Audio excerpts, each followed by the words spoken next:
He's like, you guys going back in there today? He's like, you must be packing some shit. You going back in there? I was like, what do you mean? He's like, oh yeah. He's like, mountain lions. He's like, I got all kinds of stuff. I was like, what are you talking about? I was like, how long have you lived here? He's like, my whole life. Haven't been back there since I was a kid. Since I was 5. He's like, no.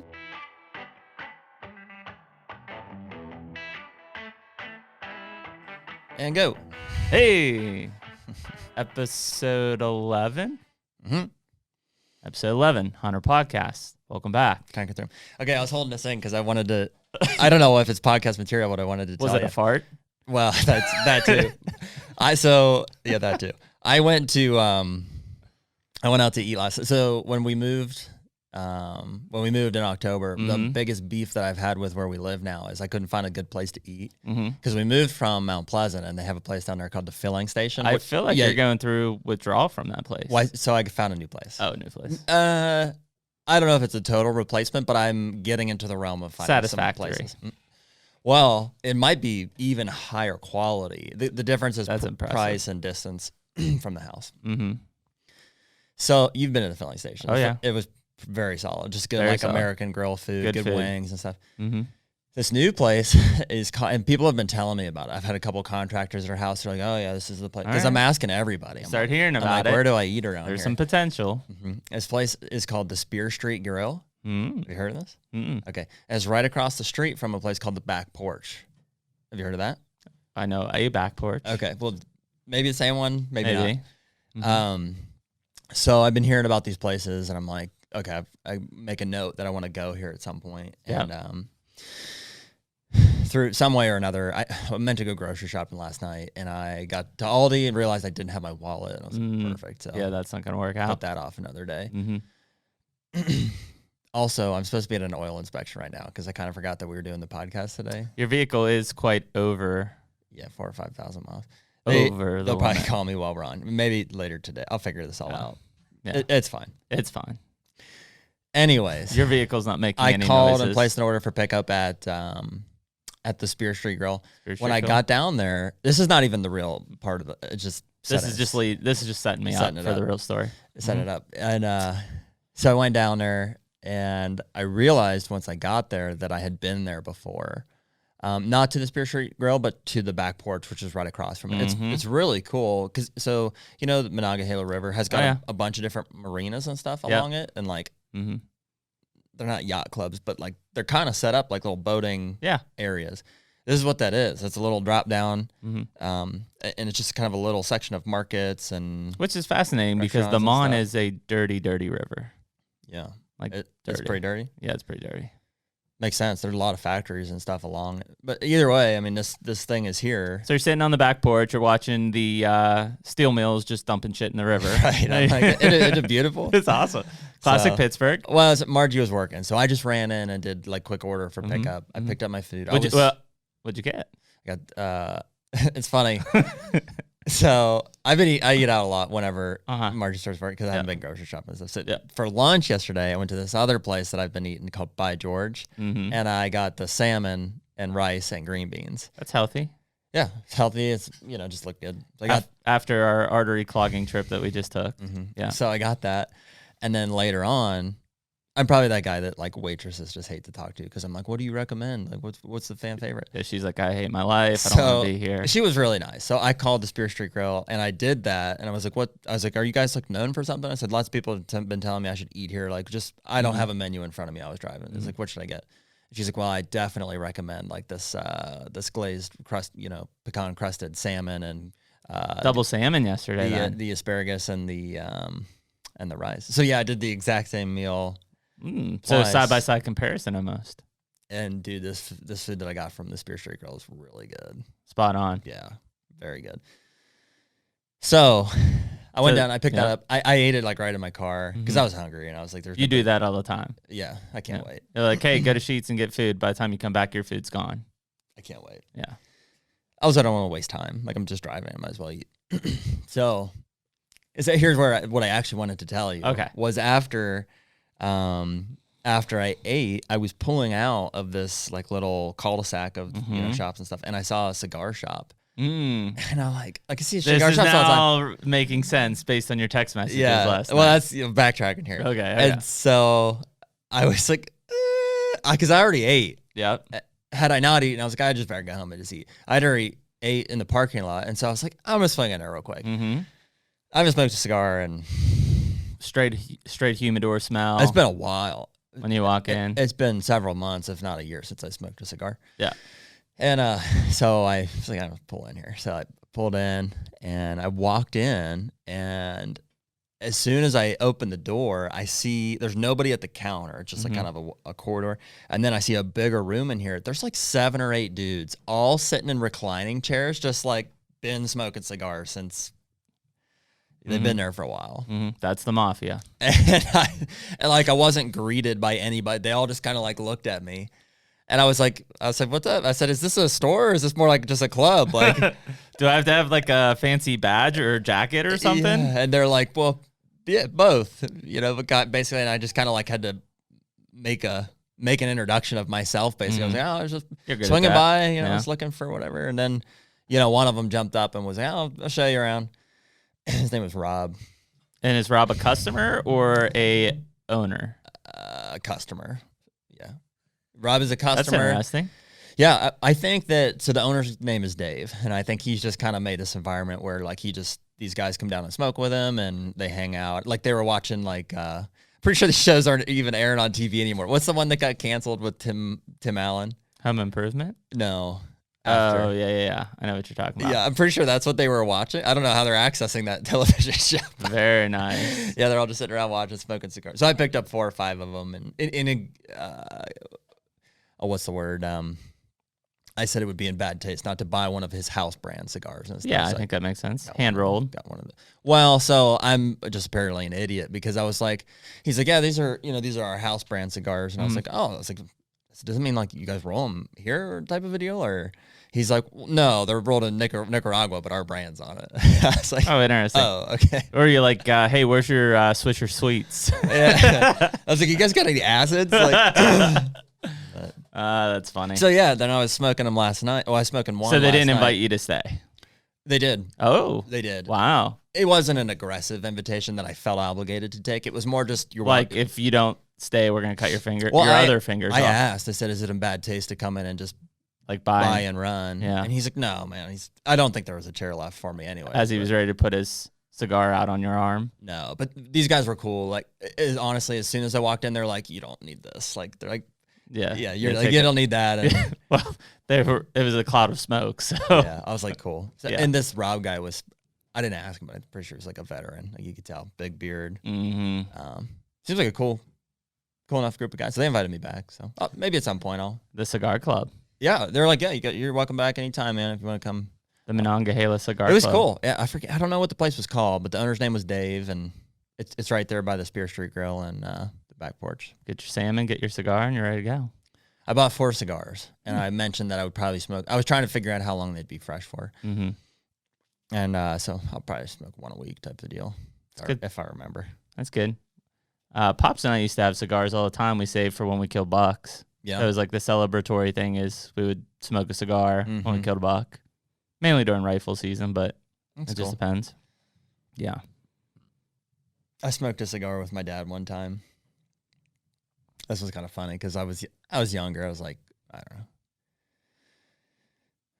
Probably 18 or 19 because it was right after I did one of those bodybuilding deals. Yeah. We went and did a family vacation, and like I smoked plenty of cigars, but I don't know if I was as open about it with my parents. Mm-hmm. And so when we were on this vacation, like it was cool of my dad to be like, oh, well, we're gonna smoke a cigar together, Mm-hmm. I'm like, okay, yeah, sounds great. And like we're like maybe a quarter of the way through it, and he starts getting like, he's like, oh man, I better. And I'm like, we just started, and it was just kind of funny because just taking him off. Didn't expect me to be experienced in it. He's like, I'm gonna go inside. Actually, we were on a cigar kick at one time. We were probably, I don't know, we were teenagers. Maybe we were in high school or college. I can't remember. But like, I remember like when we would go to deer camp, it would be like, oh, let's have cigars while we're playing cards and things like that. Mm-hmm. But it was always like Swisher Sweets, I think Backwoods. Yeah, just gas station cigars. Gas station cigars. Yeah.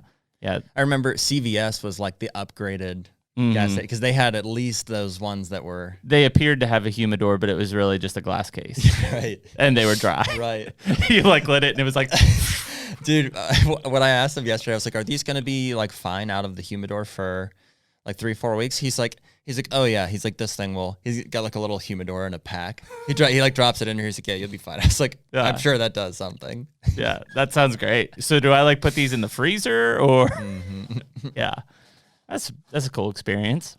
Yeah, I enjoyed it. It was nice to get like, it's cool after the whole pandemic. You kind of miss out on like this personable, just people being friendly out and about or inviting you. We talked about that here this morning. Nick was saying like, oh, it's kind of weird to like not see people. I feel like it's weird to see people. Mm-hmm. It's like, yeah, I like when I come in and there's like 5 of us in here. I'm like, whoa.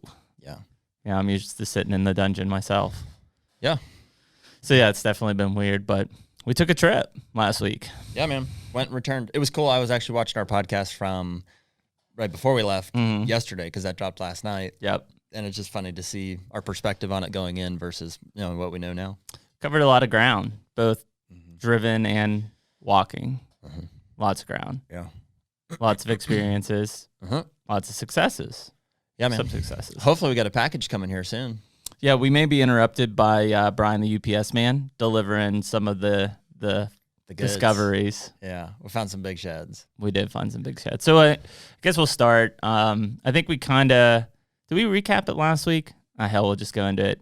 So for anyone traveling, there are no rental cars in most states, like non-existent. You go Enterprise, Hertz, Alamo, doesn't matter. There are no rental cars.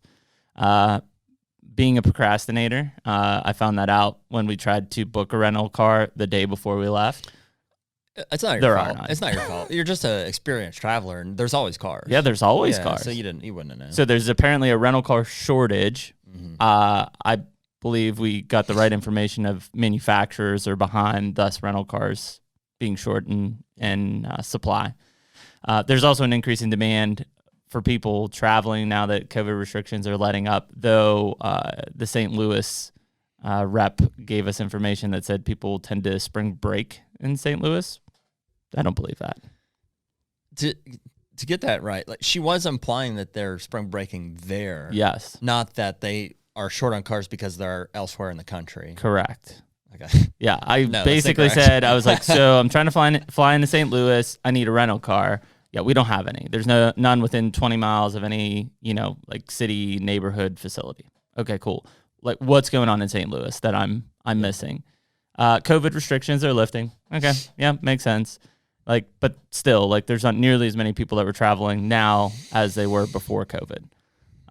So what else is going on? She's like, well, it's spring break. I was like, oh, okay. Like what's going on? She's like, well, just people come here for spring break. Do they? Yeah.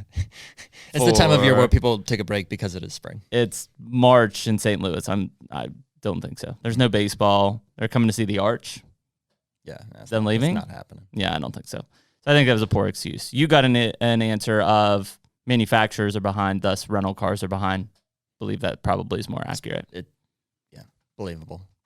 So anyways, we try to then fly, or like, okay, well, it would suck, but why don't we reverse the order? We'll just fly into Kansas City, go to Kansas first, then go to Illinois, St. Louis. Skip over. No cars in Kansas City. No cars, yeah. So closest cars to either of those places was Chicago, the Windy City. Oh, yeah. There was cars in Chicago? Yeah, that was not an option. Yeah, that's still really far from the lease. Very far. Yeah. Like not 5 or 6 hours. Here, right? Yeah. Yeah. So, I guess a little bit. Option C was let's rent a car in Pittsburgh. Yep. Pittsburgh. Yep. Just go from here. Yep. Go from here. We'll drive out. Which really the only change was we were going to drive from here to Illinois as opposed to flying to St. Louis. And correct. Drive. So it's just a time thing. So we did. We rented a car, drove from Pittsburgh Wednesday. The added bonus was, and credit Weston on this good idea. See, Weston? I said it. Good idea. Mm-hmm. Is he's like, hey, you guys will probably like drive by your Indiana lease. Why don't you stop there? Yeah. How did we not?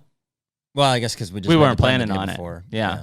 So the only thing was I wish we had about 15 or 20 extra minutes because we literally arrived there at like dark. Yeah, it was dark. So we did a little speed walk around that property. Which, literally, I was yogging to the back corner. Yes. To make sure that we got the whole thing. It was a good yog. Got the heart rate up. Quick yog. Yeah. It was more impressive than I thought. First of all, I mean, it is literally like on the outskirts of town. Like town is there, railroad tracks, this lease. It's an interesting spot. I mean, there's definitely human activity going on between the campground behind it and the town. But we found some big tracks and some good sign, I thought. Yeah, here, I'll send you. I'll try to send some pictures here on some stuff. Yeah, the one track that we found on Indiana was substantial. Mm-hmm. For sure was what I would consider a big buck. Mm-hmm. And so I talked to, we've got a buddy that lives right there, Mike, and he's like, yeah, man, he's like, that county is known for producing some giants. And I would assume it's just because there's not a lot of places to hunt, right? I mean, it is very civilization based. It's not that rural.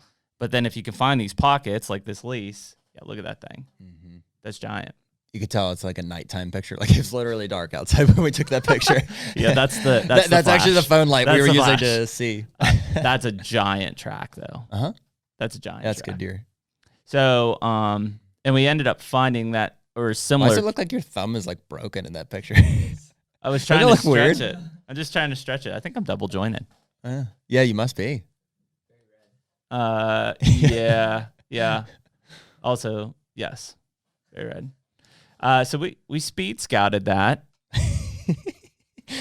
Weird, right? It's just a weird picture. Okay. Is it because I have 5 fingers and you only have 4? No, that's the only normal part about it. Oh, now it looks better. There we go. That looks better. Weird. I don't know.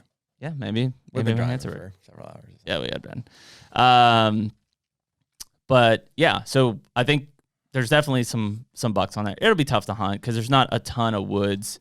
There's a lot of ag field, which probably will be in corn next year. It looked like it was in beans this year. Yeah, probably.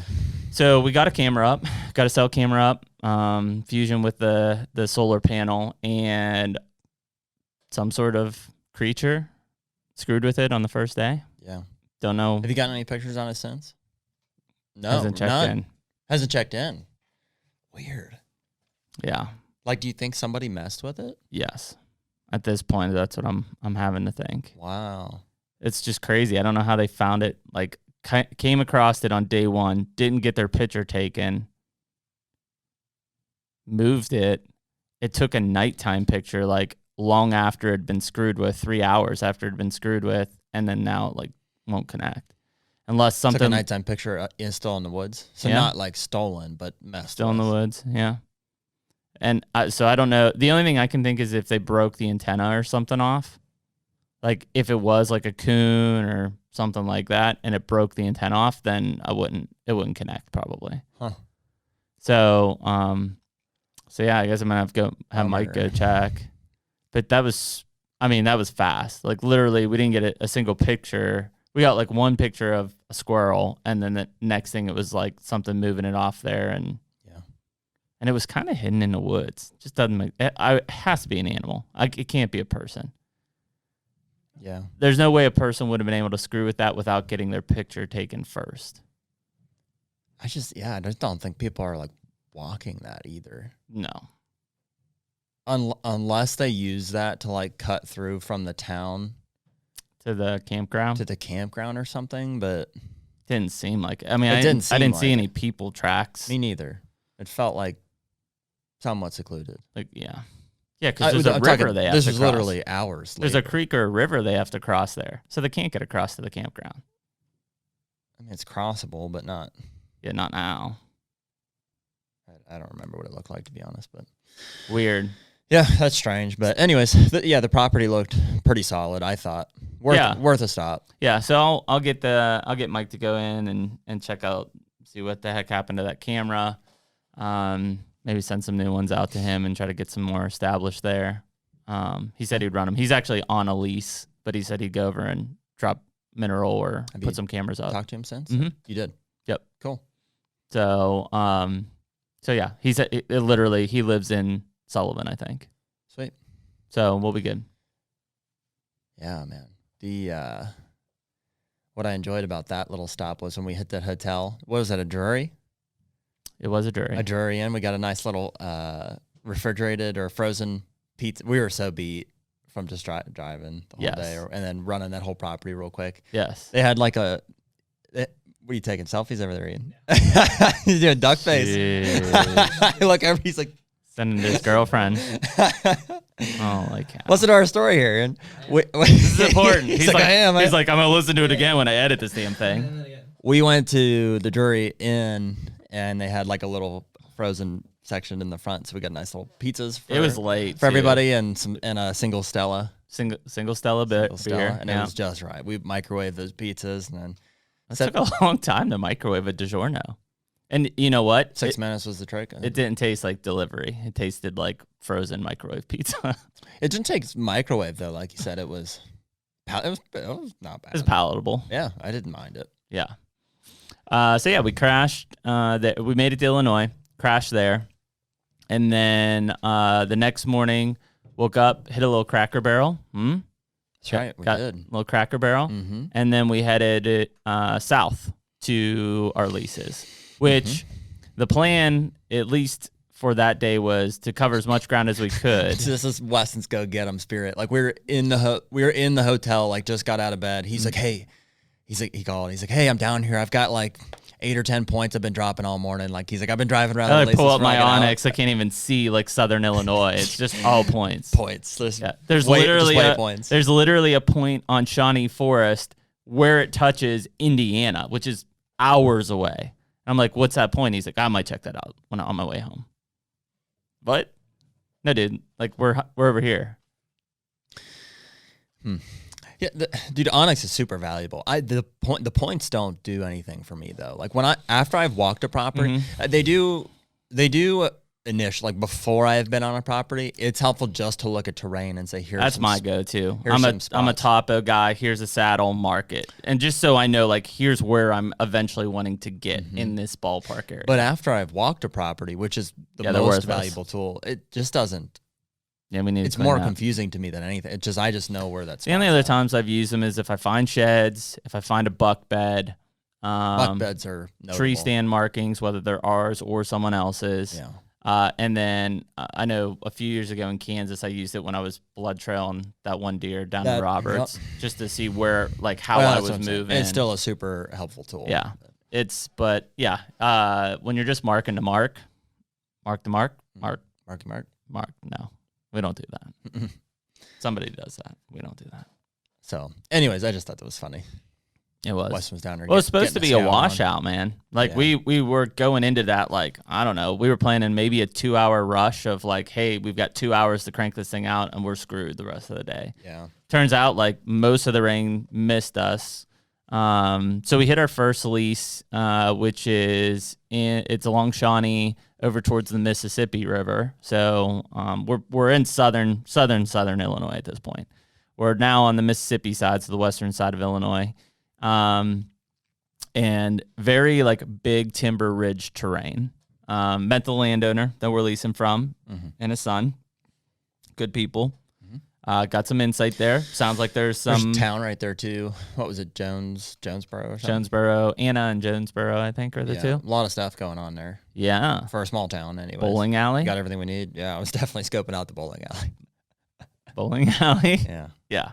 Motel. What was it called? Strike Zone, I think. Strike Zone? Yeah. The Lincoln Motel. They had that like the Amish eatery. Does that sound accurate? What would you call that place? I don't know.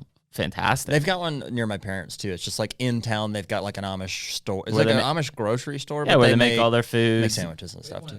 Yeah, it looks. What would awesome. you call that? Mueco. There's probably a name for it. Eatery, Amish eatery, amongst the Amish folk. Yeah, but that's going to be a spot for us. For what, the whole lease or Jonesboro? The Amish eatery. Oh yeah. Yeah. That'd be a good spot for some food. But yeah, no, the lease was good. It was interesting. You always never know what like a landowner is going to be like. I did think that he was going to pull a gun on me at first because we just rolled up, He right? had away with his hands. Well, we rolled up and he answers the door and both hands are behind his back. Not a good sign, right? And I'm not packing because we have to fly. This time I'm not packing. And so I'm like, ugh, like, hey, you know, see my hands? Here's my hands. Let me see yours. Okay. Explained who I was, of which he was just putting his belt on. Yeah, that was the first thing I noticed from the truck. Because you're like, hey, you better just wait here. I was Why like, don't you just wait here? Okay. And so I saw him like walk out and He's got a gun. Colton was in the truck with me. I was like, you notice his belt's like not halfway, it's like halfway on. Yeah, he was putting his belt on. It was kind of weird. But So then obviously get greeted, sit down. Assuming he did have his pants on. Yeah, I assume. It was like 11:30. Yeah. Maybe he works the night shift. Okay. Greeted by his many dogs as well at that point. Yeah. But no, we get into it. So apparently there were people from Georgia that had that place before us that maybe ran into some legal issues with the game warden. Is this what the sound like? My guess is they were just baiting. You can't bait. You can't put minerals. You can't do anything in Illinois. Whatever it was, yeah, he said they got into big trouble. So. I assume they were just dumping corn piles all over the place would be my guess. But they did some bow hunting, but most of the people, it sounds like in that area, are big gun hunters. There's a place next door that's owned by Chicago people, gun hunters. So, and I mean, we're talking big timber around this joint. Like we've got some openings that we're hoping to plan on and stuff. But I mean, when you talk about the bordering properties in Shawnee, like it is big rolling timber. Yeah, and it's not ever been cut. No. Either. So it's not real thick.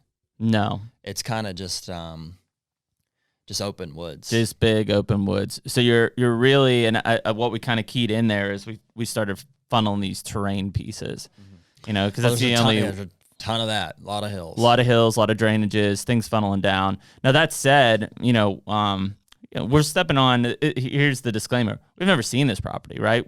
It came up on a map. I looked at it. I'm like, yep, looks good. Deposit, leased it. So it's the first time on the property. I think once we finally get on there and we start moving, we're like, yeah, this seems right. Like this feels right. It seems right. There definitely could be some big bucks. And then we get into that core piece, you know, with all the kind of thick plantings of trees and stuff, and it's just rub central. And Weston finds that giant, what I would assume is a 3-year-old set. Well, that was real early on. That was like 15 minutes into 15 minutes into the walk. Yeah. You know, funds are great. I mean, giant G3s on that buck. Do you have that picture, Ian? No, here, I'll send it to you. We should probably get in a habit of sending Ian this stuff before the... Actually, I don't know if I have that picture. Do you have that picture? Mm-hmm. Yeah, send it to him. I think. I'll send you a bunch from this trip here, Ian. Yeah, I've got some more. Here, I'll send this one too. This is a good one. But yeah, I mean, so Weston finds that like right away, and it's like, wow, okay, we're in them. This is one of the rubs that was on the lease. But yeah, I mean, it was kind of crazy because we get into this bottom, and then you realize like how giant Shawnee is that you're staring at from our lease property, and it's a monster. Yeah, so there's one of the giant rubs that we found on the lease. This is the one that you and I were up on that top, Jared. We found that more. It seemed like it had been hit more recent. Dude, and we found that one that was probably twice as big. Twice as big, yeah, on a cedar tree. Yeah, we found a giant. Was it a cedar tree? Yeah. It was? That was a giant. It's as big as our waist. That was the biggest rub I've ever seen, I think. Yeah. And so, I mean, there's some giants rolling these hills, and it is. It's just big, rolling, mature timber. But I felt like as we walked, because we walked a lot of public too, Colton ended up finding an old 4-point shed. That's right. And then I think Weston found another old one in that same central location when we were kind of on our way back. But, you know, it seemed like the further we got away from the lease, the less sign we saw. The closer we were to the lease, the more buck sign that we saw. Yeah. So it seemed like, and listen, it is hard to access to when you're on that public. So my hope is that anybody that is hunting the public is really pressuring those deer back to our lease, which ultimately is gonna benefit us. But you know, there's some good spots down in there. We set up a camera in the one funnel right off of the back corner of the property, and we've already had a few shed bucks there, small shed bucks, a bunch of doe activity in there. So yeah, I mean, I think that'll be a good one for us. And it rained a little bit, but we covered, what did we say, 7 or 8 miles maybe that day? 7 miles? Yeah, we did. That's impressive to think about. Yeah. Having walked Kansas, that felt like a lot longer. Kansas did. Yeah. It was, but yeah, I bet we did 7 miles that day. It was a lot of rolling up and down type stuff that we were getting into there. Yeah. We didn't find any freshies in.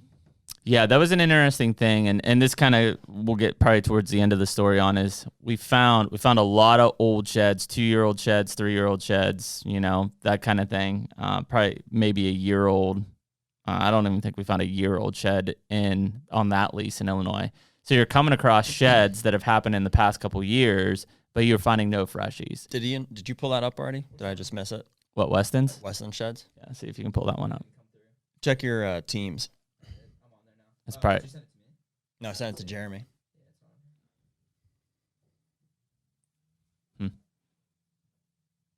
It probably has taken a while. But yeah, I mean, it was kind of concerning at first, but I think, and maybe other people were seeing this too. Like, it seems like deer are still holding. Numerous occurrences that we've seen deer still holding since then. Kentucky, Kansas. There's definitely deer holding down. Yeah. I don't know if Weston's was Indiana or Kentucky. That was a Kentucky lease still holding. Like, plenty of deer still holding. And here we are thinking, oh man, like, and we might as well go shed hunting because it's better to go late than not at all. And it's like, yeah, there's a lot of deer that still haven't dropped yet. Yeah, man. Which is wild. I thought that was bizarre as well. But we found a ton of sign down in there.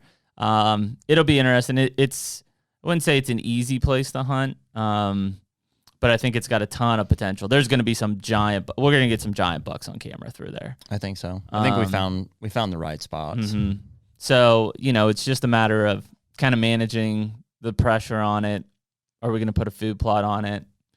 And then really waiting to that pre-rut time. Still got nothing, Ian? Go into Teams, and you're in the message between Jeremy and I. Yep. What's the last thing you see? His picture. Picture of the shed? Yeah. Or of the rub? Yeah. Weird. We wrap up at that lease. We're there most of the day. And so we go east. I got your pictures. Yeah, that's weird. We go east-southeast now to our lease, which is more closer. Yeah, that sounds weird. It's closer to the Ohio River at this point. And, I mean, now I feel like we're in Illinois river bottom country, right? I mean, it is flat as a pancake, big ag fields, little blocks of timber. That whole area it felt better in my opinion. And so we go over. We go to the wrong house first. She says she didn't like me. She said, "Yeah, you're not supposed to be here. Go talk to Hobart." I was like, "Oh, I thought this was Hobart's house. Apparently not." Yeah. Okay, so go to Hobart's house. Hobart's not home. Well, we walked. And we've called the number that we were given a bunch of times, and no luck. So at this point, I'm like, well, shit. We can't do much. And technically, our lease doesn't start there until tomorrow. Yeah. But it was like, hey, we're in the area. We just want to walk it. March 31st, dude. Almost out of it. I know, crazy. Almost out of it. So we're kind of defeated at this point, of which then it's like, okay, there's a cool little national wildlife refuge right down the road. Like, let's just see if we can hunt that again. Kind of a common theme here. They tell me I'm pretty sure that was legal. They tell me what number to call to talk to the manager. I call that number. An old lady answers. She's like, you have the wrong number. I double check that number with Colton. That's what they said on the recording. So I don't understand. Anyways, we walk it, shed hunt it. 555. Yeah. 5-5. And that was wet, but man, there was a ton of deer sign in there. Yeah, that was crazy. This was just like it was a refuge? Yes.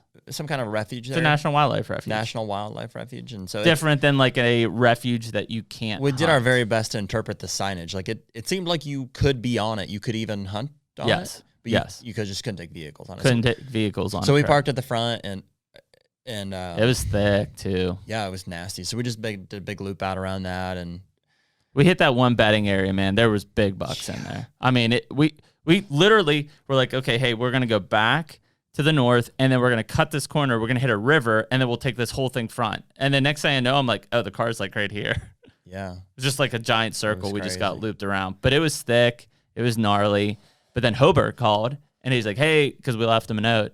He's like, hey, sorry I missed you. Like, you know, and he's giving me the rundown, and it sounds good. He's like, man, there are deer everywhere here. It was a trip. There's deer everywhere. And I'm like, all right, I like this. I was like, so like, what have the people in the past done? He's like, well, he's been in. He's like, shit, man, you want to shoot buck? He's like, oh, it's like we got nothing but buck. Yeah, I was like, I like this. This is sounding really good to me, right? And he's been in the program for 4 years for leasing. Last year, the guys were from, I think, Syracuse, New York is what he said. And he's like, yeah, man. He's like, they rolled in, bow hunters. He's like, they rolled in. Shot their big that buck night, shot that buck. Yeah, shot their buck, never came back. And listen, where you're at in these areas, I mean, these guys are just all farmers, right? They're all farmers. They're all trying to make a living. They're cash renting and stuff like that. A farmer. He's cash renting. Yeah. But the deer damage is insane. He's like, man, he's like, you know, if I plant beans, he's like, these deer just wipe these things out. There's too many of them. So he's like, you know, will you guys shoot does? And we're like, yes. I was like, well, how many do you want shot? He's like, all of them. Mm-hmm. Like, just go. And we're like, okay, like, there's probably a bunch of deer. Well, then we go back to that corner with them, and there's deer just like running everywhere. Mm-hmm. You know, and it's weird because it's so big and flat and open, but it still feels so secluded. Mm-hmm.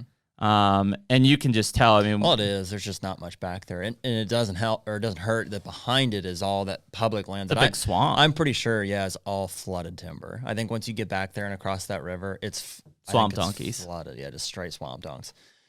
What makes that lease so good is the fact that it butts up to this giant piece of, like, you wouldn't even call it CRP. It's impenetrable. It's impenetrable thicket, and it looks like the Yukon. Yes, literally. It's just tunnels. You can just see deer tunnels just so going. Ridiculous. Well, dude, we got back in there, and there's an old creek that runs out of the. Mm-hmm. I guess it's a tributary or a runoff or something. Mm-hmm. I bet there's some beavers in that thing. There's a lot of beaver signs. There's probably a beaver in there that's like 10 or 12 years old. Legitimately, beavers. It is just so. That's a mature beaver. Wild and remote. Yeah, it was cool, but we found a really good spot. I mean, it's a pretty obvious, like, where it transitions from, you know, our lease property into this really tight pinch into this giant thicket. We found a nice trail that kind of runs the distance of it with some old scrapes. Mm-hmm. Found a good stand tree. That's where we had seen those deer coming out into the field. I mean, it just seems like the pinnacle of that. I picked up that 5-point shed right there, right at that corner as well. Picked up, but that was a freshie, the first freshie we found. Yep. And Weston and I had been. What was that? A banging 1.5-year-old? Oh my God! Yeah, just a giant 1.5-year-old. Yeah.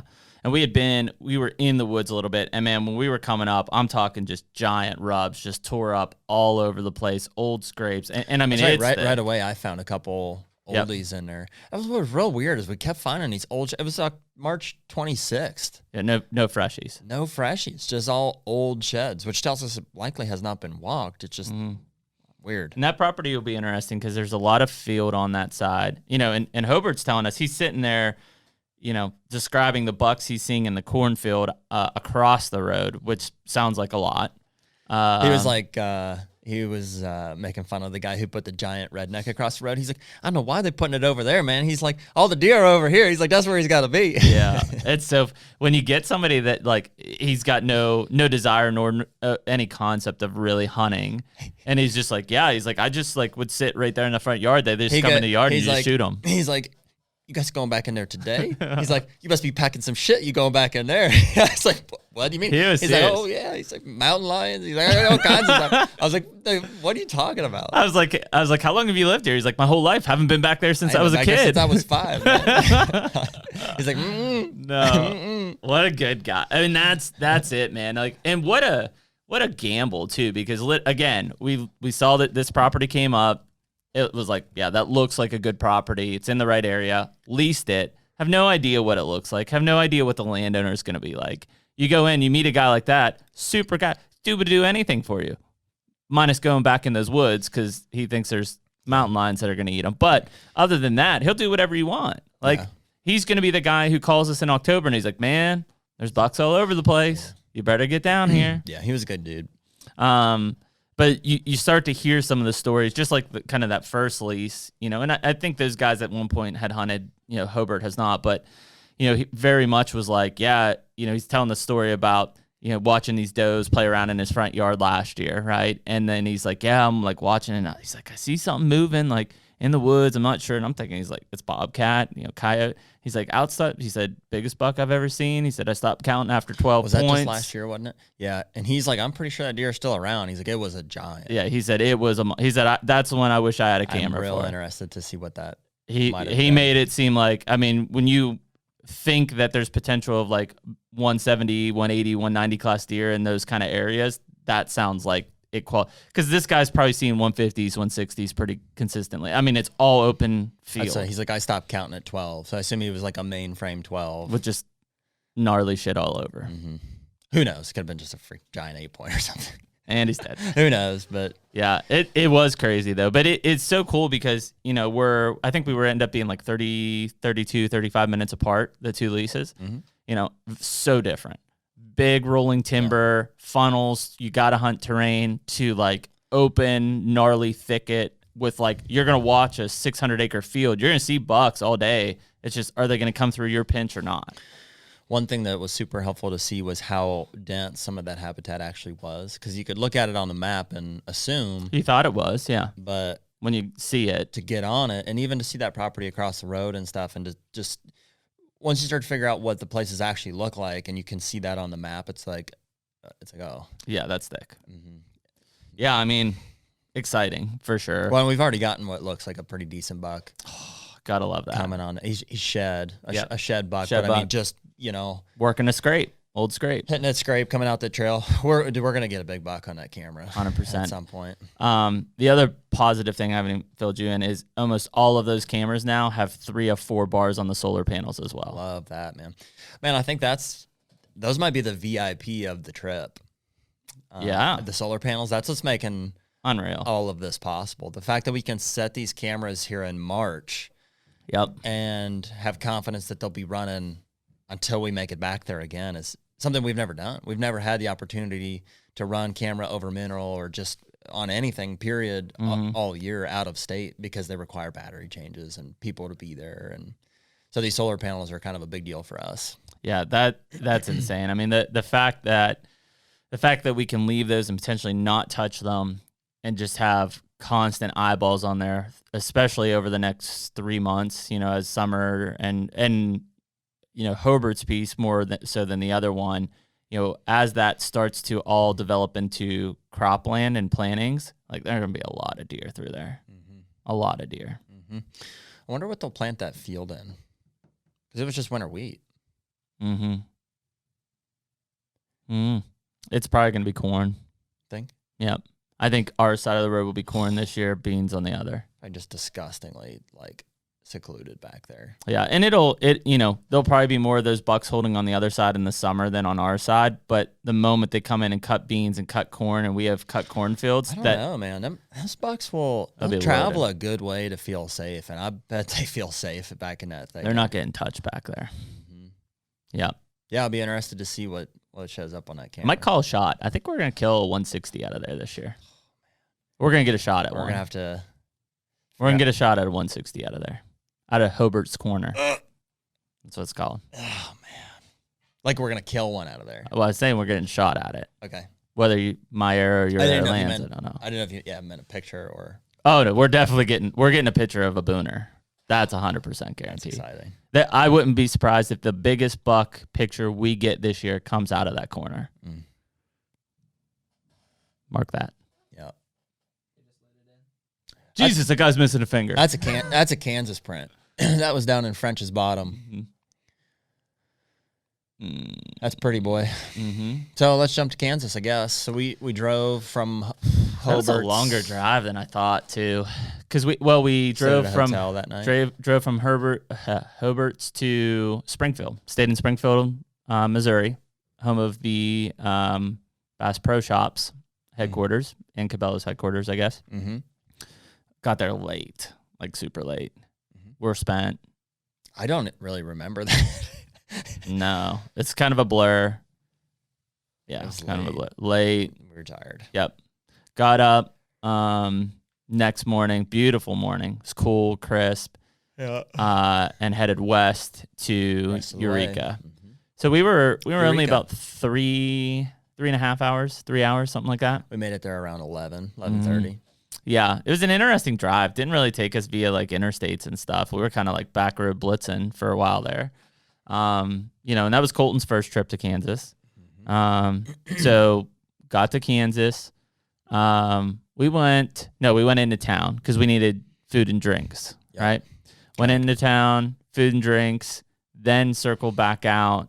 To stock up. Well, we went to Casey's. Did we get a breakfast pizza right away? No, we were just, because we'd already eaten. Mm-hmm. We're just stocking up. Oh, we got the donut holes. I got some Fiji water, some donut holes, some jerky. Some blue Gatorade, the essentials. The essentials, yeah. I mean, here's the thing, and it really just seems like Kansas because it's windy and it's hot and it's dry. Like you can't ever have enough liquids. Like we could be like, oh, we're gonna carry all these liquids. Really can't, you can't. Man. You're Dude, screwed. I can't seem to figure out the equation here because like my theory is like, well, if I drink this liquid, I'm just storing it in me, like I'm getting the use out of it for a longer period of time. It doesn't seem to work that way. No, it like, just pours out. Yeah, you have to preserve it. Yeah, baby it. Mine was gone. I was By parched. the time we got to the ends, it was gone. Well, so we started at the infamous Pine Patch, PP. Yep. Well, actually, we started at the scrote down below there. Yep. Yeah. Of course, that's the anatomical correct setup. It is funny. I don't think we ever thought that those tree stand names would come out podcastally. And yet they have. The names haven't changed, so we're sticking true to what they are. But yeah, that's exactly it. I mean, I'm going to be anatomically correct. You're definitely not going to have the PP below the scrote. That wouldn't make sense. Right? Franks and beans, I don't understand. You better get that checked out if that's the case. Yeah. I would consult a medical professional at that point. So yeah, we started scrote mainly because we've got a cell camera and we got trophy rock, and so we want to get that out, get the mineral out, get the camera out, get the solar panel up. I was loaded, man. I had the pack that I took mule deer hunting last year full of like trophy rocks and cameras and water and everything we needed for the Well, that's why we stopped there first, so we can offload a little bit. Yep. Man, and that bottom all being in winter wheat was beautiful. Like just crazy looking good. Yep. And that'll be beans next year. Yep. Corn this year, beans next year. So we got that trophy rock and camera set up. Again, almost full battery on that beast right now. For sure catching a big buck when that's beans this summer down there. As long as it doesn't get flooded. Yeah. That's the only thing that's happened down there before, right? And we know there's a lot of big bucks. So we circle up and then we just work that. So that's our 140 acre lease. We work that lease.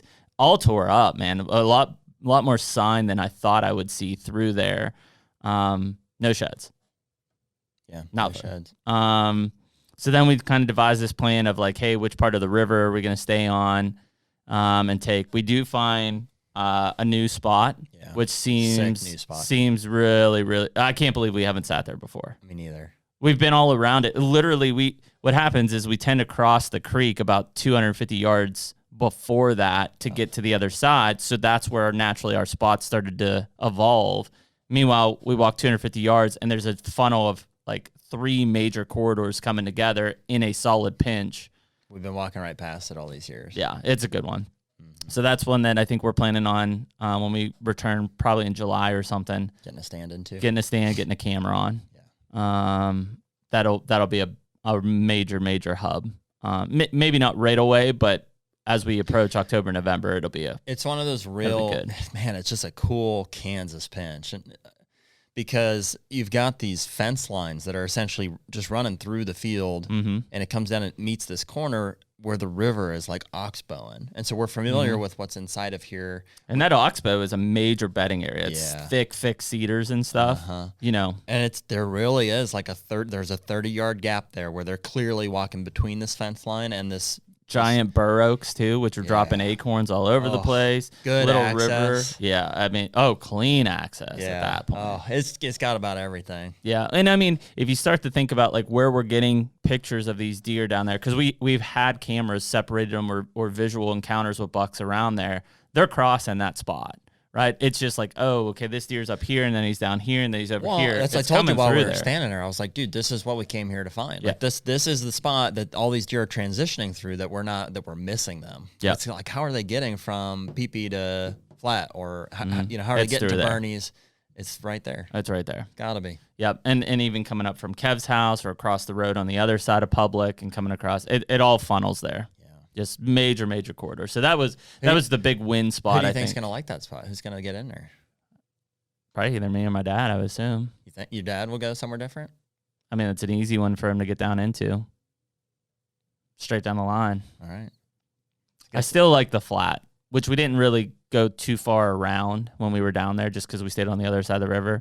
But I just like that spot a lot. But I don't. This one will probably be better than the flat, in my opinion. So we'll see. Looks cool. Yeah. So we continue work that whole edge. Man, we put miles on, and we covered some ground. I have to assume at this point, guys, we're in the public between our leases. It's been picked over. Yeah. Pretty clearly, it's been picked over. I mean, there's not a spike shed or nothing. We have 3 guys wide covering. We're not finding a damn thing. It is weird how it's pretty tangible or pretty obvious. Like once you get onto public, like for whatever reason, like You can tell. you can just tell the sign kind of dries up, and Yeah. there aren't sheds. And if you're in like big rub, lots of deer sign, which a couple spots I hit, and I'm like, man, this is it. And there's nothing. It's been picked over. yeah, like the amount of sign from when we got off the lease, literally to when we just got right across. It's not that they're still a sign, and there's still deer using it. I'm sure, especially during the rut. But it's different. Yeah. So we ended up walking 5+ miles to get basically to your I spot. shouldn't say there aren't sheds because I end up finding 272-inch sheds on public. Oh, it came up fast after 5+ miles. Yeah. Hey, there you go. There they are. Giants, man. Yep. Those are the ones we went to find. And so it was crazy. And we knew the area, right?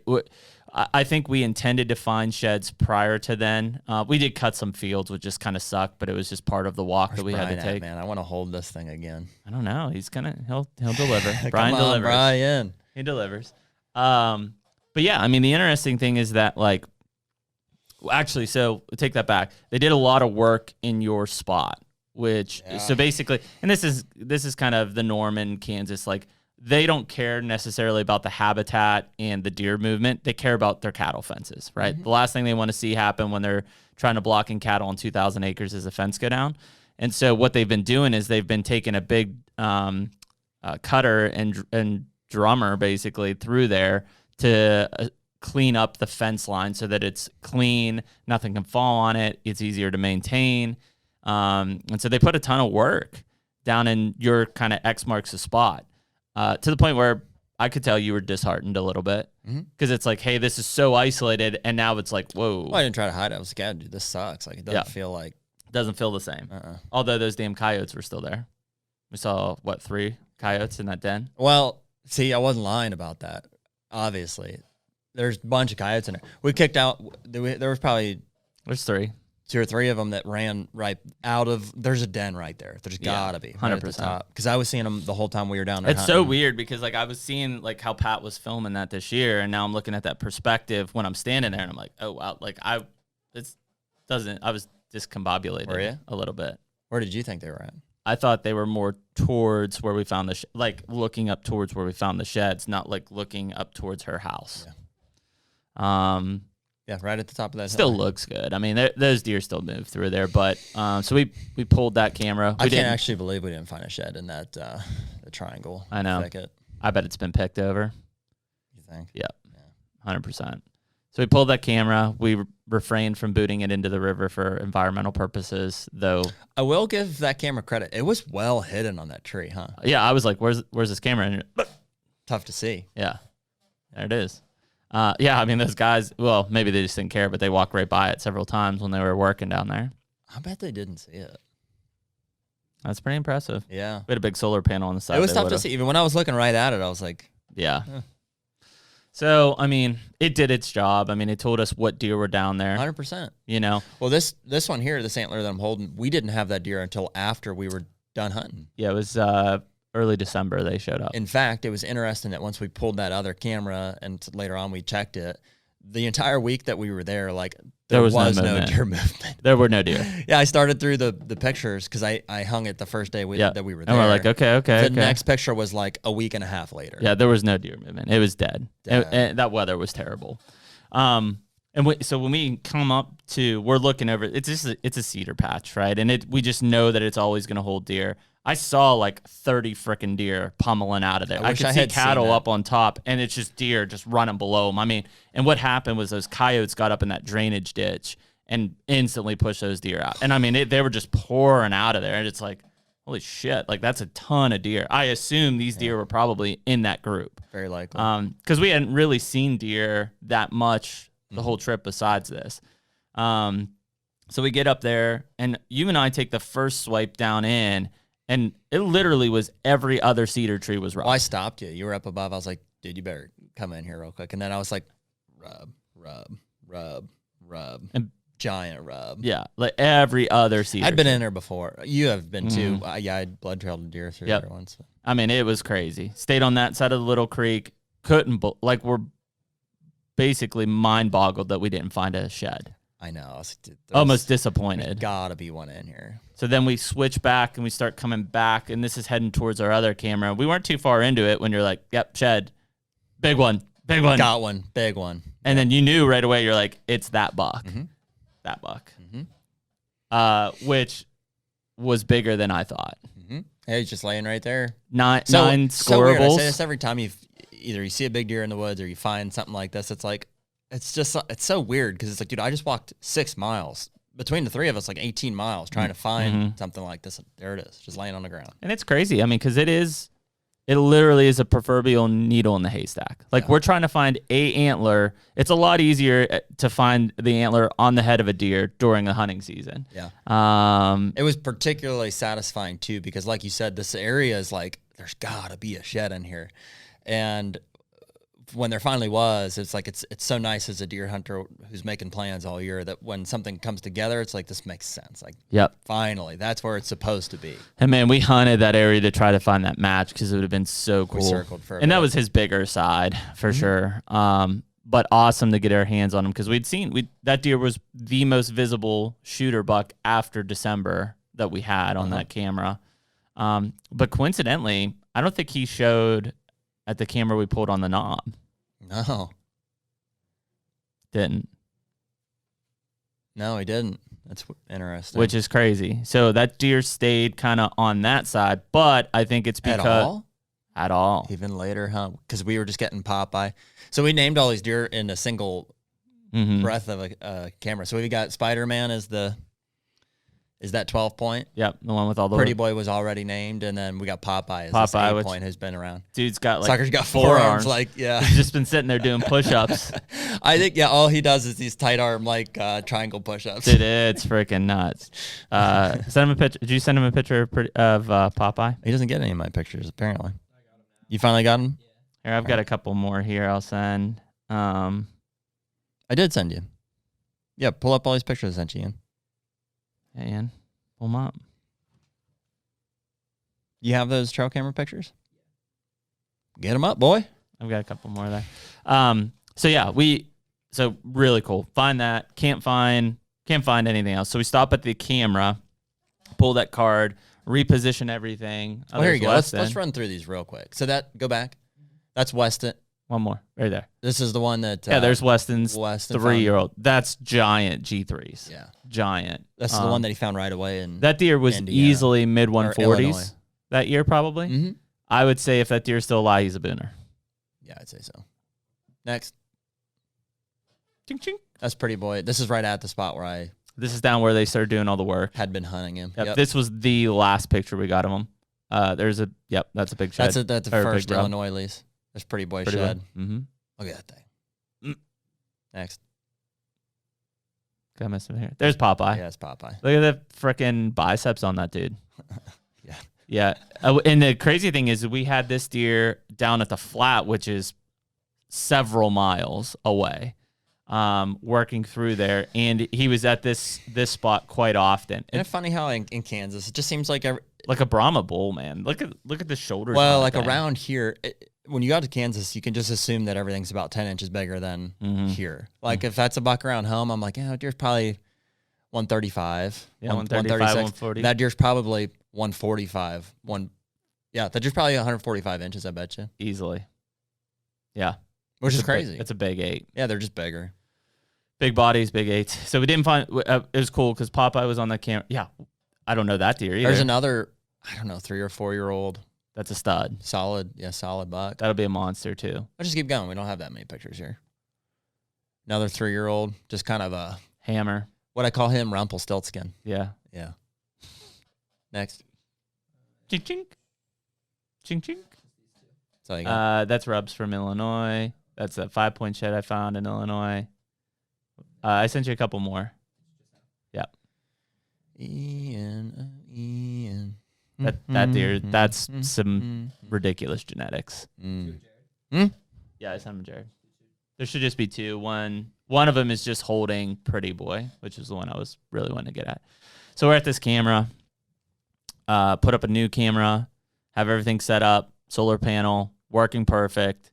That's the one. 100. Let's stay there for a minute. 100 yards from where we were sitting. Oh my goodness, that's a big shed. Right? 100 yards from where we were sitting for 20 minutes putting that camera up and doing stuff. Oh, no, not even. 50 like yards? 30 yards. There it is, laying on the ground.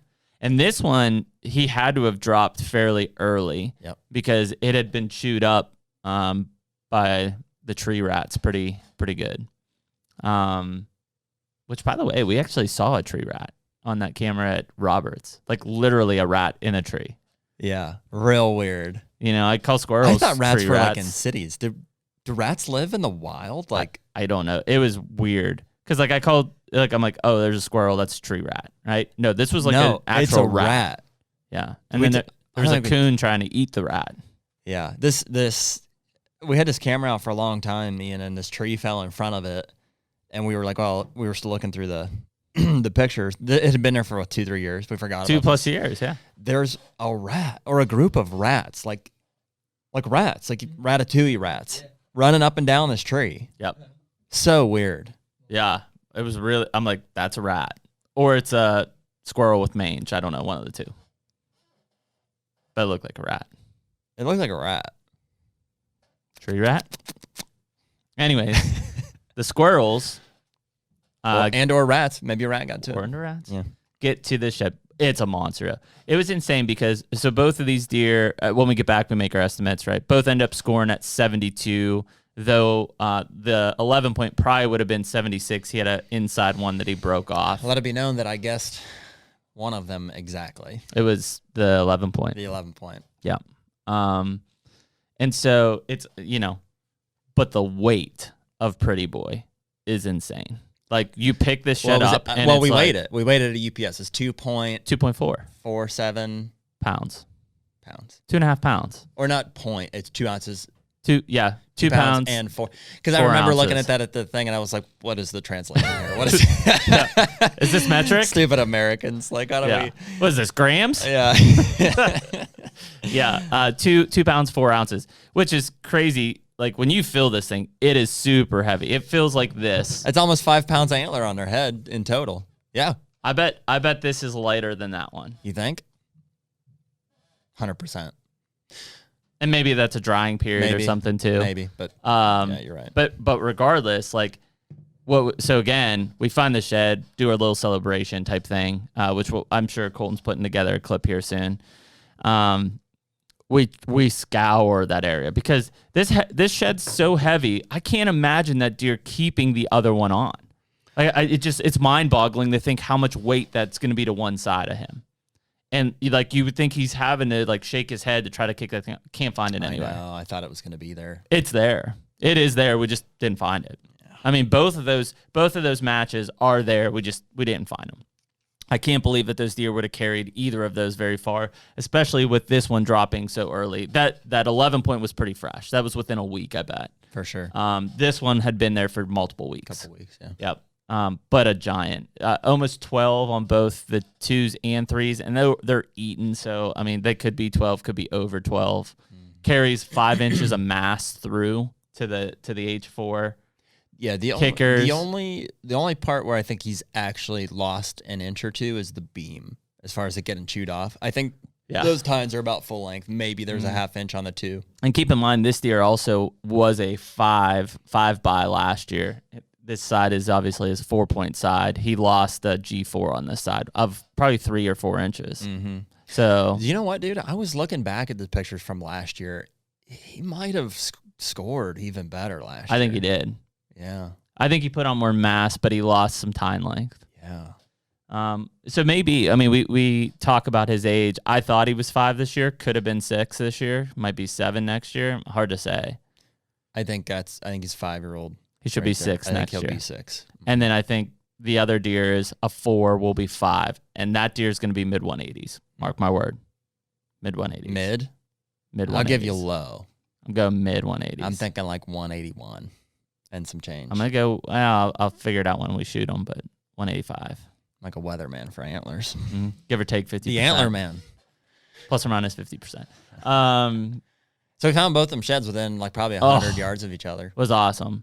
And so we scoured. Both on public. Yep. We scoured and look, man, somebody like was chewing our ass off on Facebook because they're like, this is why like all us Kansas hunters are losing land. I was like, bro, it's public. Yeah, I was like, I didn't know what that meant. And then he like tried to backtrack, and then a bunch of other people ate him up. I don't know, Facebook or something. Yeah.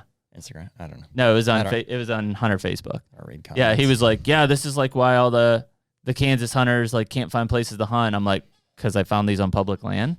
And he was like, well, I didn't say that. Like, this is just like, I was like, because they're big bucks? Question mark? Like, I don't understand what we're talking about. Keyboard warrior. Yeah. So we end up walking this piece out. Don't find anything else. Walk the road to our other lease. At this point, we're about 8 miles in. So, and it's been a long day. We're tired. We walk one more. We have one more kind of key spot that we walk through. And we're probably, I don't know, 40, 50 yards into it. And we jump deer, and I could see a pretty big rack going. And I'm like, what the hell, man? Buck holding on like the 27th. What the hell? Like, yeah, holding on just, and who knows, maybe there's other bucks with them that were holding, but that one at least looks substantial. And it's like, well, shit, you know? Yeah, real crazy. Seems like, because obviously Pretty Boy had dropped a few weeks prior. It seems like this year, like, it's real loose in terms of, and like, I don't some get were that, dropping man. real early, some are dropping the real entire late. country. There's some still holding right now. Yeah, and mid to end of February, we got that cold snap. I'm talking like negative 30s in Kansas. Like this amount of stress on the body there seems like it should have been like, hey, I'm going to kick these things off. Typically, at least in the Northeast and the Midwest, like I'm looking at like February 20th to March 15th, like 90% of them are off. Yeah, gone. I feel like while we were out there, were a lot 15, holding. 20% of them at least were still holding. Yep. Well, and I mean, you see that in some of these areas that there's more does because they're missing them during the breeding cycle, and they just keep coming back in, and it keeps the testosterone levels high, which prevents these deer from shedding out. And so you see that like when we're in Pittsburgh. They're rutting, as my dad would say. Yeah, I mean, dude, there's deer trying to breed in March in Pittsburgh because there's 44 does to every buck. Yeah. But it just doesn't. It doesn't seem like we've seen that in the past in these other places. Like I've got pictures of deer within the next couple of weeks that have substantial new growth on them. And in fact, like that Columbus lease, that 200 incher dropped in January, I think. Yeah. He kicked them off in January. I never understand that when guys are like, oh yeah, Christmas, like bucks are. I was like, what are you? Yeah, guys in Iowa during the late muzzleloader see season, they're like, yeah, grab this buck, antlers fell off. I'm like, what? I've never seen that. Meanwhile, there's deer still holding. So we walked that. We found another 5-point shed, probably from a 1-year-old, which I don't think was a freshie. I'm thinking it was last year's. In Bernie's, that little 5-point shed I found. Was it an old one? I think so. Maybe it was this year. I thought it was new. Yeah, and then you found, quote, the big 9, which we were so I saw that one from a distance. I said, hey boys, I got a giant shed over here. Yeah, it was just sitting in the field all by itself, perfect tines up, glistening in the sun. It was picture perfect. Yeah. And then we're like, okay, let's go get it. We start walking up. We're like, I knew right away. I'm like, that's the big 9. Has the same format, big brow tine, tight G23, like new. And then as we got closer, we're like, what? Wait a minute. That's not as big as we thought. Yeah. Like we're like coming up on it. I'm like, yeah, that's a 70-inch shed. Maybe it's 60. Yeah, it definitely Maybe got it's smaller as we got closer. 55. The way it was laying. It was because it was all like laid down grass, and all we could see was tine sticking up. And I figured it must be huge for it to be sticking up that far. Yeah, and the crazy thing is he's kept that format, every year. That was his 3-year-old set, which was from 2018. Yeah. 3 years, that shed, well, really it'd be 2 years because he would have shed that in spring of 19. So it's 2 years that shed had been laying in that grass. Yeah. Just like that. And Nobody we're thinking found it. that deer's maybe dead at this point. Yeah, Kinda so I mean, he seems like grew it. substantial in 20, the 19 season into 20, and then this 20 season into 21, I thought he was a booner. Yeah. So he has grown substantially. It's just, we haven't seen him since late October, probably early November. Mm-hmm. There is a couple other hunters around there. I thought we would have heard about it. My guess is, unfortunately, he probably got shot or something, and he's dead somewhere. Yeah. Who knows though? I mean, if he's alive, he'll show back up in those same spots this summer. That's how he always does it. And if so, he'll be a freak because he'd be a 6-year-old this year. Yes, he would be a monster. He'd be a monster. So, yeah, we've kind of finished that out. We walked some spots the next day down in Roberts. No sheds, but definitely learned a lot about that area and the area across the river from where we found those sheds, which the deer are definitely frequenting. But I didn't think we saw anything that was like overwhelmingly, hey, we got to hunt here. Yeah, dude, I don't know. Like it's kind of a mystery, especially like Spider-Man. We're talking about like the fact that he didn't show up on that knob at all. Makes me like wonder where he's down in that bottom, like, bottom towards the refuge. I would assume. I don't know. And not coming up at all. It seems odd. Unless Pretty Boy's keeping him out of there or crossing the river. Mm-hmm. But we didn't see any crazy sign over there to say like, oh yeah. I mean, we found that one giant set of buck tracks. There was a big buck over there. Yeah. Oh yeah, it's not that they're not over there. I just don't know if they're staying. There's too much. It seemed like there was some old hunting pressure. Now, whether that's still like that or not, I don't know. Mm-hmm. But any pressure, I think, would have pushed them over to the other side of the river where we hunt because it's a lot harder to get to. Yeah, so we got some thinking to do down on that spot on if we want to move stands around, or we got a couple options now. We've got a bunch of new stealth cams out, which is awesome. Well, dude, what I really like about that knob where that camera is at is that you're not giving up too much visibility. You can see a long way. You can still see kind of over to that big field. Mm-hmm.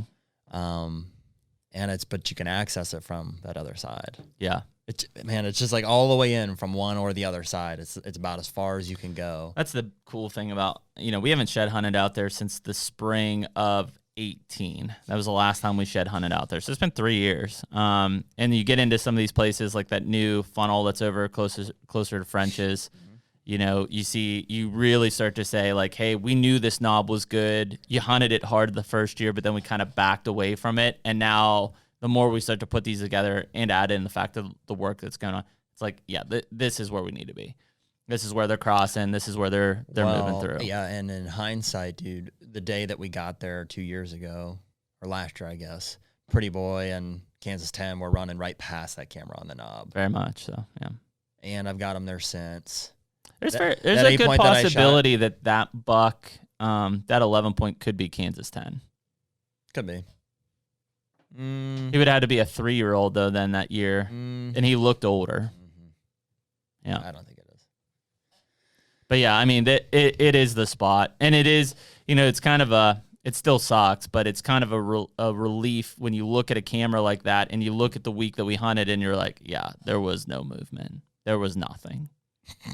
Well, I was like, yeah, I could have told you that. Yeah, there's nothing moving. So I mean, and then the next week it was like fire up there. There's freaking deer all over the place. Mm-hmm. So, and it's not pressure. It was really just all focused around temperature and weather. You just got to hit it right, and that's really what it's going to take. But we've got eyes there. We've got eyes on the leases. We've got eyes on Roberts. We've got eyes in Illinois. We've got eyes in Indiana. We're in a way better position than we were. We're going to have a good year. We've got eyes out, man, because now we've got cameras throughout the summer to get an initial kind of gauge. When we go back out to some of these places, and I assume July to do food plots or running around, we'll kind of solidify some of those camera locations, and then we're gonna know what's going on. Yeah. By the time it's time to get out there, We're gonna have some big bucks. You on find camera. some spots like that one we've got at Hobart's Corner. You can monitor deer there just all year long. Yeah, we will. And it's not like I need a set pattern. I just need to know if a buck is in an area. That's it. Basically. Is he there? Yeah. Basically. Can't kill a big buck. And sometimes you'll get lucky and you'll catch them on a pattern, like in October. Like if you got a buck coming to a scrape there 2 nights in a row, like one of us can be out there mid-October. That's going to be the thing that we have to start to really look at is like, it's great. We've got all these cameras. We've got these properties to hunt. We don't have all the time in the world, unfortunately. So it's going to be playing. We haven't even talked really a ton about Ohio, and what we've got going on there. We've got Kentucky. I'm going to try to get some minerals out down there. We've been on some properties at this point, man. We're getting into them. So I think that we're set up for a really successful year. We're set up to at least know where is going to be the best chance for us to kill big bucks. And that's all I ask for. At least if we know we're in the game, then that's a plus. It would suck to waste time hunting somewhere where it's like, the biggest buck in that area is 140. Agreed. Especially if you got to drive 10 hours to get there. So yeah, man, it was a good trip. I mean, I think it covered all the boxes. I was tired when I got back. I spent. Oh, I was exhausted, dude. I went down and worked at the Dairy Mart the next day. Yeah, early. We get home at 2:30. Yeah, I got up at 7 and went down and worked at the Dairy Mart all day. Eventually, by the end of the day, I was like, I gotta go home. You got a dart in your neck. You got a dart in your neck, man. Yeah, I went home and it was a lot. Crashed for a bit, but it was a lot. Turns out I went to the doctor yesterday. This is how we'll end the podcast. I went to the doctor yesterday, and I have like 5 tendon tears in that ankle. I didn't know where that was going. I'm pregnant. Ian was more on a thumb in your butt. Oh. Yeah. Weirdo. Yeah, I have like 5 tendon tears in that ankle. Wow. But also he said like it's healing way better than he's ever seen anything. Like, really? I've put 30 miles on That's it what the I past did. 3 days. He's like, I was like, so like, what about running and stuff? He's like, well, why don't you start with like some brisk walks? I was like, well, I walked like 30 miles this weekend. He's like, Jesus. Wow. Yeah, you shouldn't do that.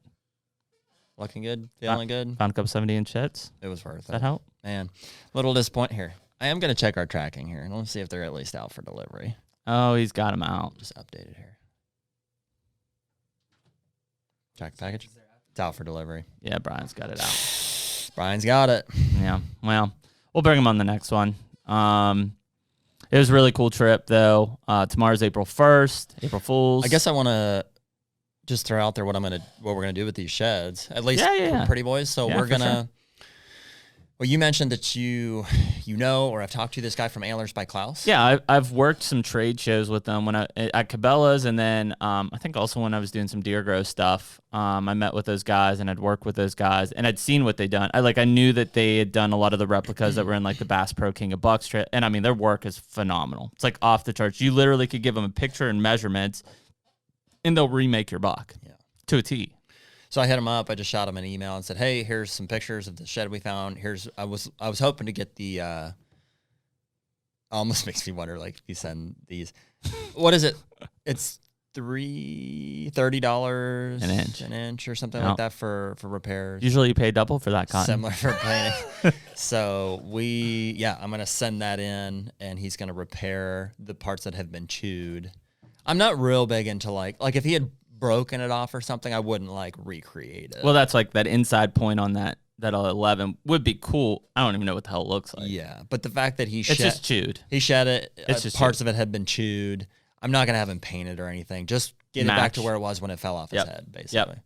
I think that'll look awesome. And then we're gonna mount it with one of his rack hub. It's called the RH1. I think it's like a single wall mount for a single antler. Better anchor that bastard into the wall. Oh yeah. Some serious pull right out of the drywall. Studdage. Yeah, that'll be cool, man. I'm excited about that. I think it's the right move. I mean, when you have that much history with a deer, I mean, literally needle in the haystack to find that thing. Like, let's make it look like it was when it dropped off his head, because that's a trophy. That's something that there's not many people that can say they found a 72+ inch 4-point side. They don't make them much bigger than On that. public land. They don't make them much bigger than that. No. I was pretty blown away with the size of that shed. I was like, because Marcus has got a ton of big sheds. And I remember being like kind of in awe seeing those for the first time. I was like, dude, there's a lot of big sheds in here. Yeah, and they're definitely. You find a 65-inch, like 4-point side, like that's a big, but that's pushing 150 I took inch it in there point. and it was like holding it up to all these other antlers. I was like, dwarfs it. This is like a big antler. This is one of the biggest antlers in this place. I mean, we figured out he would probably have been, 162 to 164 this year, probably, was our guess. Mm-hmm. That's a giant. Or bigger. Was he 166? It was like 166 or 166, because he was a 9-point. That's right. Yeah. So, and he had a G4 on the other side, but 166-inch 9-point with like a small G4 on the other side. It basically like a 162 8-point. Big buck. Monster. Yeah, just 5.5 inch masses all the way up. Yeah, that's awesome. Yep, it's a big buck. Sure wish I could kill him. Give it hell this year. Mm-hmm. Well, cool, guys. I appreciate everyone listening this week. We had a pretty awesome trip. Happy to be able to share it with you. We'll keep you updated next podcast. As long as Brian doesn't lose the sheds and Jared goes on a rampage, we'll show him. What? Excuse me? I'm going to rampage? If somebody loses your sheds. Oh, they're not going to lose them. Nah. We'll be fine. UPS is a trusted source of dude, honor. we should, I'd really like to start getting some guests on here. Okay. I think it'd just be fun. Like, I know, as much as I enjoy talking to you, it would be fun to just get a group in here. And Ian's like, thank God, I'm tired of listening to you two assholes all the time. Well, we got plenty of stuff to talk about. It's not like we're never going to run out of stuff to talk about, but all right, let's bring some people on. Get some other perspectives in here. I would like to get, just some of the guys that we're going to be working with, some of their stuff this year. I'd like to get Lucas in here. Yep. I would love to get a guy like Klaus in here. Like, that'd be awesome. Yeah. He shared some of our stuff on social. Like, call him in. Yeah, we just got to get this podcast to a place where people are willing to watch it. Watch it, participate, and try. I mean, it'd be awesome if we could fly some people out here to, have conversations with us and stuff. I think it'd be good. All in good time. Get Duncan on here. Get maybe Eldridge on here. Yes, that'd be awesome. Mm-hmm. Yeah, Wacknig. Yeah, man. All these guys, all of our friends, everyone can come. I like friends. Mm-hmm. Nice. Cool. Yeah, let's do it. Set it up until next week. Signing off? Question mark? Yeah, no, that's fine. Well, you had to run. I do. I got to go. I got to watch kids. 20 minutes ago. Yeah, I get it. So Emily's like, oh, yeah, we could just leave Carter in the house. I'm like, no, he'll burn that damn thing down. Yeah, man, that's good coverage of the trip. It was, we kind of rushed through it, but there's a lot. That's basically what we did. We walked like 20, I think it was 29 or 30 miles. Yeah. We covered some ground, hit a lot of states. I mean, we were about as efficient as we possibly could on that thing. Did the old Kansas River crossing. Happens every year, man. We have to find big logs to throw in the river to get across it. We'll bring that clip up next week, but that's a funny, that was a disaster. But we made it. So cool, guys. Appreciate everybody listening to the Hunter podcast, and we will see you next week. Later. Take me